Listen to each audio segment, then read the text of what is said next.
Los humanos hacemos parte de una estructura social y esto implica que tengamos una interacción o un vínculo con los otros. Mi vínculo más importante de carácter personal es mi novia. Primero la familia, porque tienes un apoyo. En este momento de mi vida, los vínculos más importantes son mi hijo y mi madre. Hay vínculos con la naturaleza, hay vínculos con las personas, hay vínculos con los animales, hay vínculos con uno mismo. Actualmente la sociedad promueve el individualismo, la autorrealización y la expresión personal como valores principales de la vida contemporánea. El vínculo como sociedad es muy importante porque es lo que nos convierte en una sociedad funcional. Es lo que nos permite construir cosas y lo que nos permite crecer en totalidad. Si no hay vínculos, no hay personas que crezcan, solamente personas individuales. No creo que sirva mucho. El vínculo da autocuidado y da cuidado. Las personas buscan conexiones rápidas y fáciles, en lugar de relaciones profundas y duraderas. Y en una sociedad donde todo es temporal, los vínculos tienden a ser frágiles y efímeros. Yo creo que en este momento la sociedad tiene unos vínculos líquidos o poco permanentes en el tiempo, ya que pues, vivimos en la premura. El tiempo siempre es algo que nos hace correr de un lado para el otro, mantenemos ocupados, entonces perdemos, digamos, esos espacios de contemplación, de escucha, de escuchar al otro, de estar con el otro, de empatizar, de simpatizar. Y bueno, eso hace que las conexiones a veces no sean a largo plazo. Quédate con nosotros. Hoy hablaremos de cómo la empatía y la comprensión mutua son pilares fundamentales de las relaciones significativas, de la importancia de los vínculos y su impacto en la salud mental. Bienvenidos a Con el Alma. Este espacio hace parte del programa Salud para el Alma de la Gobernación de Antioquia, cuyo objetivo es el cuidado del cuerpo y la mente, considerando la salud en su dimensión más integral, que promueve acciones para vivir con bienestar, para reafirmar el valor de la vida y para relacionarnos a plenitud con los otros.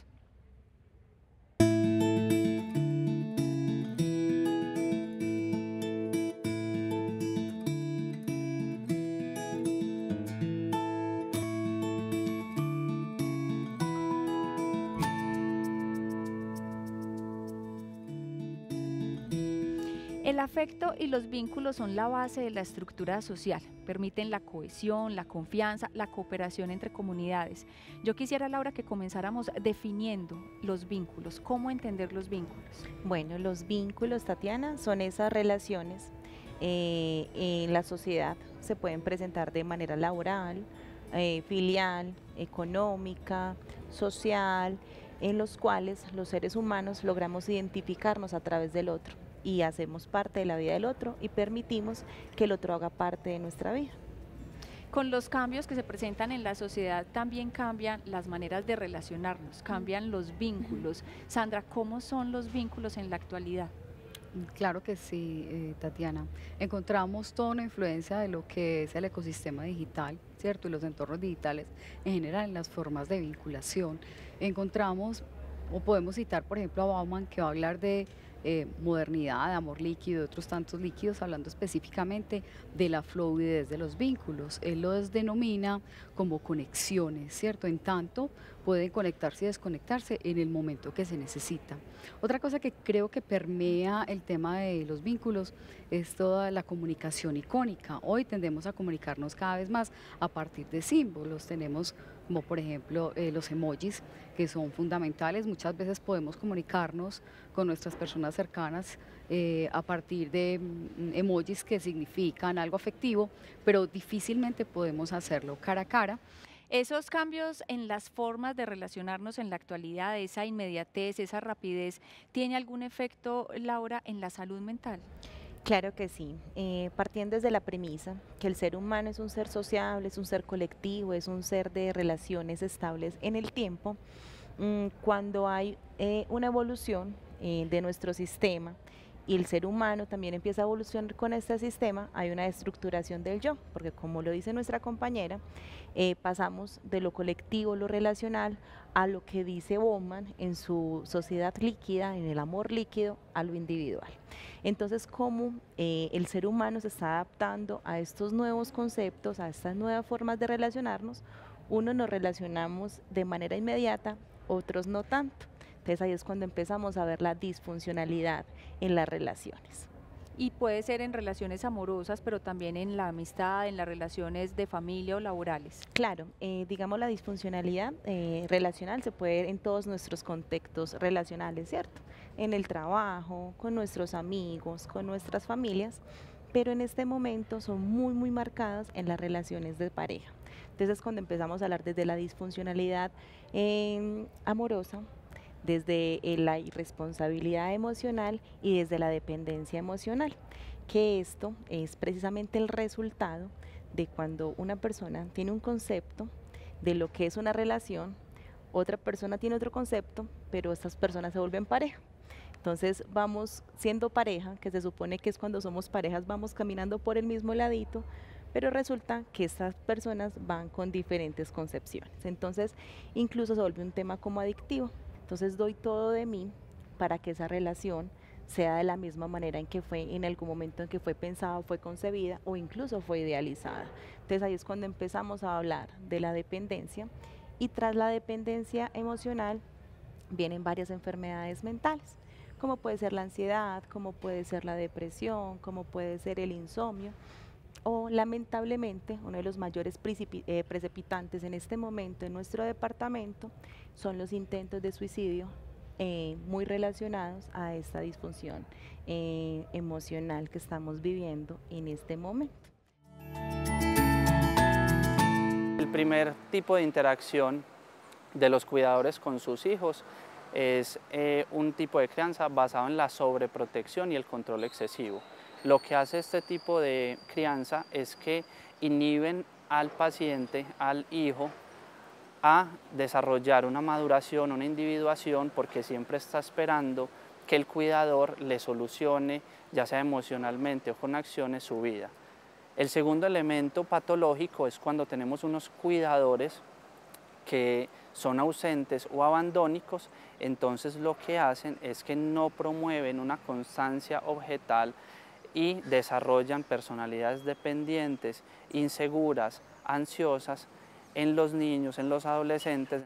El tercer elemento es cuando los cuidadores presentan unos rasgos donde no instauran la norma, no instauran los límites, no les dicen nunca que no, y el riesgo es entonces que constituyan personalidades con rasgos antisociales, rasgos sociopáticos, donde empiezan a realizar conductas criminales. El cuarto grupo es cuando los cuidadores no están pendientes de ellos y permiten de una u otra forma, indirectamente, el desarrollo de una violencia sexual, una violencia física, una violencia psicológica. Entonces se instaura en la mente de estos niños, de estos adolescentes, el trauma. Si necesitas ayuda o conoces a alguien que pueda necesitarla, nuestra recomendación es que llames a la línea Salud para el Alma. En el Valle de Aburrá el número es 604-540-7180 y fuera del Valle de Aburrá, en el resto de Antioquia, 018-041-3838. Allí podrán encontrar el apoyo adecuado. Continuamos con el alma, hablando de vínculos y de responsabilidad afectiva. Y quisiera ahora preguntarle a Cristina qué pasa entonces con el uno, con el individualismo, con el fortalecimiento de nosotros mismos para poder pasar a tener relaciones más estables y sostenibles en el tiempo. Mira, Tatiana, Laura mencionaba algo muy importante y es que somos seres sociales, pero también somos seres de manera independiente, individuales. Es importantísimo que como personas podamos fortalecer nuestro autoconcepto.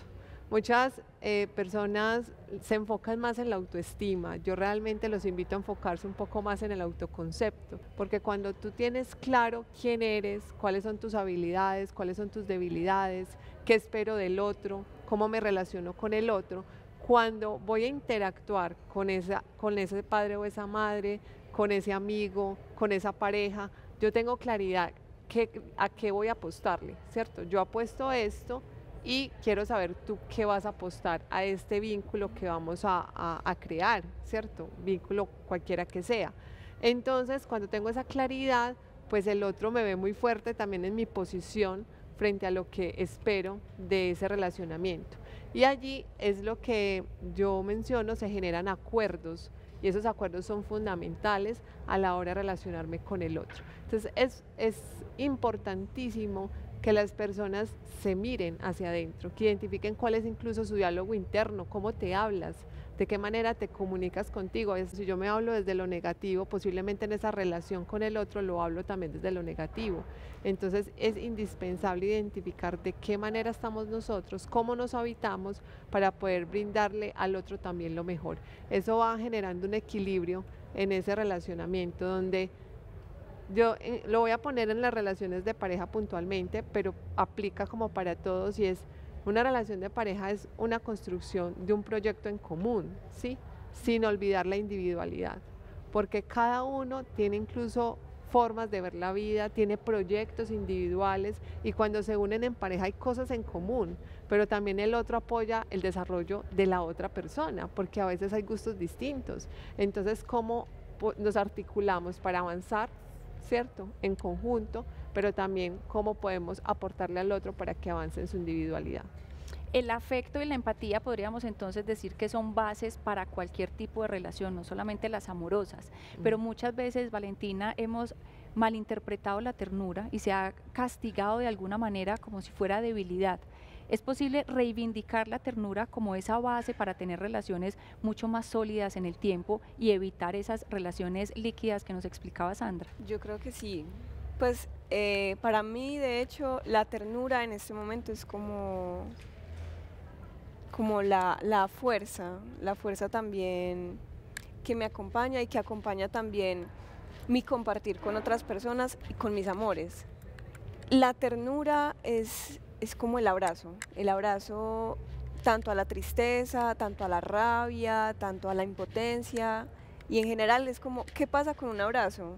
Un abrazo es reconfortante, es un colchón, es fuerza también, si es un abrazo fuerte, eso es un sostén, eso también hace parte como de la ternura, como cómo me abrazo yo en ese autoconcepto, cómo me reconozco a mí misma y cómo reconozco también a las demás personas y a los demás seres, para que también empiece como a fluctuar como la empatía, la comprensión de que tenemos formas diferentes como de habitar el mundo y cómo desde mi lugar y desde el tuyo y el tuyo y el tuyo podemos como abrazar esas individualidades para poder como construir colectivamente como unas relaciones más sólidas. Más sólidas, sí. ¿Hay una razón, Valentina, por la que usted empezó a investigar y a interactuar de alguna manera más con la ternura? Es porque a mí me dicen mucho que soy tierna y entonces claro, yo de una lo asociaba como soy tierna, entonces no tengo carácter, soy muy vulnerable, soy débil, el viento me tumba, no sé. Pero cuando empiezo como a decir, no, a ver, pues si esta es mi herramienta, voy a hacer de mi herramienta una herramienta consciente para habitar el mundo y comprender que no es como, puede ser frágil, pero puede ser súper fuerte. A la inversa de lo que yo estaba pensando que podía ser la ternura y significar la ternura en mí, ha sido también la manera de poner mis límites, de decirle a la gente, hey, no quiero esto, no me gusta esto, de una manera también amorosa, comprensiva. Yo quisiera volver al tema de la tecnología, Sandra, porque sin duda nos ha permitido acercarnos, comunicarnos de maneras más fáciles, pero paradójicamente también nos ha alejado. ¿Qué fenómenos asociados a la tecnología se han identificado como esas formas de reforzar las llamadas relaciones líquidas o amores líquidos? Podríamos hablar de una que es absolutamente popular, que es el phobing, que es el hecho de ignorar al otro por estar en el celular. Yo creo que todos en algún momento hemos estado inmersos en esa situación, tanto ignorando al otro como sintiéndonos ignorados. Podemos hablar en términos de pareja, por ejemplo, del ghosting, ¿cierto? Que es como fantasmear. Es decir, ¿qué pasa en este fenómeno? Aparece una relación aparentemente estable durante algún tiempo y de un momento a otro una de las dos personas que está inmersa en la relación desaparece sin dejar explicación, sin decir absolutamente nada, dejando a la otra persona, ¿cierto?, una condición de pregunta de qué pasó, de qué me faltó, de por qué, ¿cierto? Y ahí emergen todos los autos, el autoconcepto, la autoestima, la autoeficacia, la autoimagen incluso, no soy tan atractiva, ¿qué pasa conmigo, ¿cierto? Porque simplemente se distanció y bueno, puede pasar de ambos lados, sin embargo discurre más en el plano de que las mujeres quedan preguntándose eso, pero puede pasar también con los caballeros. Otra que se aproxima es el breadcrumbing, que es el como dejando migas de pan, igual que en el cuento de Hansel y Gretel. Entonces aparece un rastro, ese rastro está mediatizado obviamente por todos los medios digitales. Entonces, hoy aparece esta persona, te hace un comentario, te dan un like, después en un mensaje de texto te piden salir, pero nunca se concreta la salida. Y finalmente la persona del otro lado termina haciéndose a la idea que tiene una relación, ¿cierto? Una relación en la que efectivamente lo que va recogiendo son esas migas de pan y que en cualquier momento esa relación, como dice Bauman, se desconecta. Encontramos otros fenómenos ya no solo a nivel de pareja, sino por ejemplo el fenómeno influencer, ¿cierto? Que sabemos que cobija a toda, especialmente a nuestra población infantil y adolescente. Los chicos en ese periodo de la vida desarrollan modelos con el otro. Y bueno, tenemos que hacernos preguntas acerca de cuáles son esos modelos que se nos están generando. Encontramos el fenómeno selfie, que si bien es chévere postear una foto eventualmente acerca de algún asunto, hay personas que se pierden su individualidad, pierden su privacidad y pasan a tener una vida absolutamente pública, ¿cierto?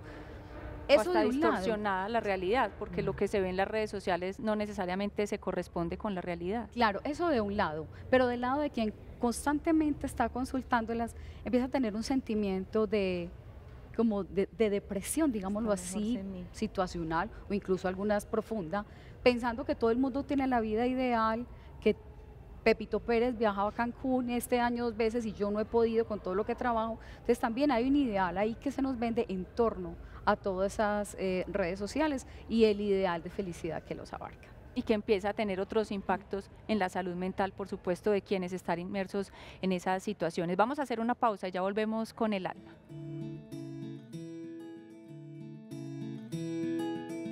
Mencionaba Sandra antes de la pausa el tema de la distorsión de la realidad luego del consumo a veces excesivo de las redes sociales. Laura, ¿qué efecto tiene ese consumo y esa distorsión de la realidad sobre nuestra salud mental? Es muy importante, Tatiana, porque no solamente la distorsión desde las redes sociales, sino cómo nos estamos relacionando con el otro y cómo me estoy identificando yo dentro de una relación. El tema como el abandono, el tema de la frustración, de no conseguir lo que tanto anhelaba encontrar en una relación, se ha vuelto uno de los mayores motivos de consulta en este momento en tema de salud mental. Y tristemente también se ha visto bastante el aumento en ideación e intentos de suicidio en el departamento. Entonces hay que ponerle lupa a esto de cómo nos estamos relacionando con el otro, y hay algo muy importante, son los acuerdos que hacemos como pareja. Si definitivamente yo deseo tener una relación abierta, que la persona que me está acompañando en mi camino lo sepa, ¿cierto?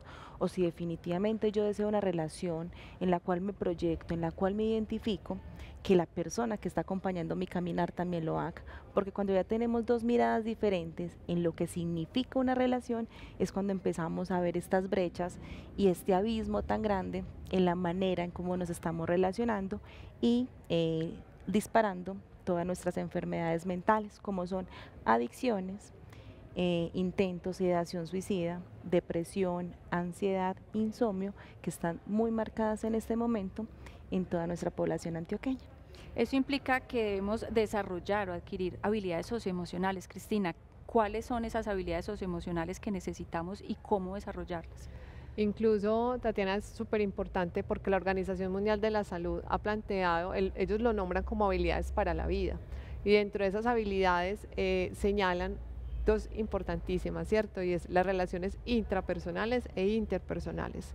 Y ahí entra en lo intrapersonal lo que veníamos hablando ahorita del autoconcepto, la autoestima, la toma de decisiones, inclusive el pensamiento creativo y crítico, que creeríamos que no son habilidades importantes, pero que cuando las tenemos o las desarrollamos nos permiten precisamente procesos resilientes, porque el pensamiento creativo te permite ver posibilidades y el pensamiento crítico te permite definir cuál de esas posibilidades es el que me va a llevar a avanzar.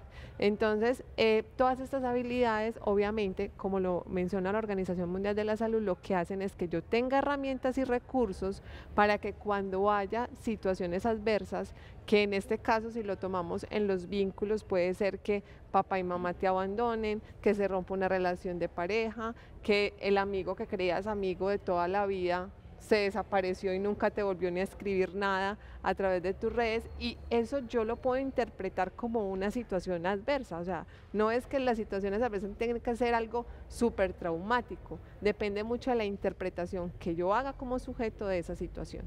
Entonces, si esa situación yo la veo que es muy compleja, que me está generando muchísima